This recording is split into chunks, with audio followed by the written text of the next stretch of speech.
ঈদ তো এসে গেছে, এক বুকের ভিতর ঈদের আনন্দ কাজ করতেছে, আর এক কাজেরও তাড়া বেড়ে গেছে। দেখেন সকাল ধরে এই যে ঘর বাড়ি ঝাড় দিচ্ছি, হয়তো আমাদের ভিডিও হয় 3 থেকে 4 মিনিটের ভিডিও, কিন্তু কাজ তো সারা দিন করি। কাজের মানে সারা দিন কেন, মানে সারা বছর করলেও কাজ শেষ হবে না। যাই হোক, ঈদকে সামনে রেখে ঘর বাড়ি পরিষ্কার পরিচ্ছন্ন করতেছি, সব কিছু ধুয়ে ফেলে সুন্দর করে রাখতে হবে। আসসালামু আলাইকুম, সবাই কেমন আছেন? আশা করি সবাই ভালো আছেন। আলহামদুলিল্লাহ, আমিও ভালো। সবাইকে জানাই আমি অগ্রিম ঈদ মুবারক। আমার মতন সব গৃহিণীদের, আপুদের, আম্মুদের বা ভাবি যারা আছেন সবার তো কাজ বেড়ে গেছে, কেননা সামনে কুরবানির সময় আরও কিন্তু কাজ বেশি থাকে ঈদের থেকে। ঈদের সময় মেলা একটা ঝামেলা হয় না কুরবানির সময়, কেননা যারা যারা কোরবানি করে মোটামুটি তাদের বাড়ি একটু ঝামেলা হয়, কেননা গরু জবাই করা হয়, গোশগুলো সব সবাইকে সমানভাবে ভাগ করে দেয়, একটু ঝামেলা হয়। যাই হোক, ঈদের আগে তো আমাদের কাজ বেড়ে গেছে, আর ভাইয়াদের মাথায় শুধু গরু কেনার টেনশন। সব ভাইয়াদের গরু কিনা টেনশন কাজ করতেছে। অনেকের কিন্তু গরু কিনা হয়ে গেছে, আবার অনেকের এখনো হয়নি। আমাদের এখনো হয়নি, জানি না সামনে কি হবে। দেখতেছে গরু, চেষ্টা করতেছে, দেখি। যাই হোক, এদিকে আমার সব থেকে ঘরের ভিতর বিছনা পরিষ্কার থাকবে আর ডাইনিং টেবিল। আমার ডাইনিং টেবিল এলোমেলো থাকলে আমার মাথায় কাজ করে না, বিছনা এলোমেলো থাকলে আমি বাচ্চাদের খুবই বকাঝকা করি, কেননা আমার বিছনা আর ডাইনিং টেবিল দুইটাই একেবারে পরিপাটি চাই। যাই হোক, সবসময়ের জন্য তো পরিপাটি রাখতে পারি না, চেষ্টা করি, কেননা বাসায় তো বাচ্চা আছে, তারা তো একটু এলোমেলো করবেই। এই জন্য আমি দুইটা ডাইনিং টেবিলের ব্যবস্থা করেছি, একটা কাঠের আর একটা আছে আরএফএলের। এখানে কাঠের ডাইনিং টেবিল এবং কাঠের চেয়ার, আর একটা আছে আরএফএলের ডাইনিং টেবিল এবং আরএফএলের চেয়ার। যে প্লাস্টিকের যে ডাইনিং টেবিলটা, ওইখানে আমি পানির জগ বা খাবার এগুলো রাখার চেষ্টা করি, আর এইটা সবসময়ের জন্য একটু গুছাই রাখার চেষ্টা করি।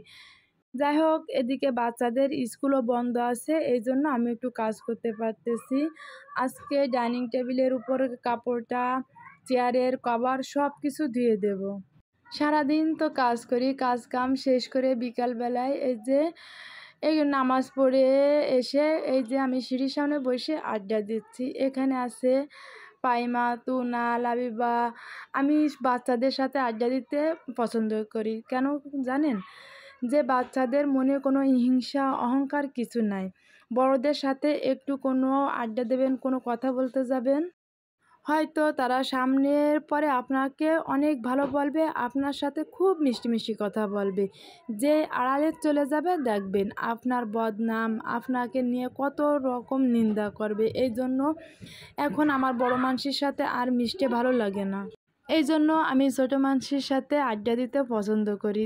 এরা খুবই ভালো, এরা খুব আমাকে সম্মান করে, শ্রদ্ধা করে। এই যে আমি বসে বসে গুনগুনে গান গাচ্ছি, এখন পায়মা বলতেছে চাচি দেখি গানও বলতে পারে, একটু জোরে জোরে গান বলেন। আমি বলছি না, এমনি মনে একটু ভালো লাগতেছিল, তাই বসে বসে একটু গান বলতেছিলাম।